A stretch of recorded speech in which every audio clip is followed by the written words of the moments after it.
गाड़ी पार्किंग रो राजधानी रे डबल मर्डर। पूर्व शत्रुता और पार्किंग को नहीं विवादरू राजधानी रे गड़िला मुंड। भुजाली और छुरी भूसी दुई जन को हत्या। घटना घटी एयरफील्ड थाना अंतर्गत कंठिलो गाँ निकटस्थ कल्याण प्लाजा एनेक्स अपार्टमेंट गेट निकटरे। मृतक दुई जन होउछंती रश्मिरंजन सेठी और बबलू। रश्मि घर कुहा गाँव में होइतिबा बेले बबलू घर केन्द्रापड़ा बोली जଣାपड़ी। हत्याकारी दुई जन हेले गणेश मल्लिक और पप्पू मल्लिक बोली प्राथमिक सूचना जଣାपड़ी। खबर पाई भुवनेश्वर डीसीपी प्रतीक सिंह घटनास्थल में पहुंची।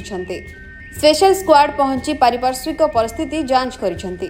सेपटे किछि दिन तले एक जमीबाड़ी विवाद को केन्द्र करी एही दुई गोष्ठी एयरफील्ड थानार द्वारस्थ होइथिले मध्य पुलिस घटना को हल्का भावे नेइथिबा अभियोग होइछि, जेउंथिपाई मृतकंको परिवार लोके थानारे पाटितुंड करिसेंती। उत्त्यक्त लोकंको बुझासुझा पाई एयरफील्ड थानारे व्यापक पुलिस मुतयन होइछंती।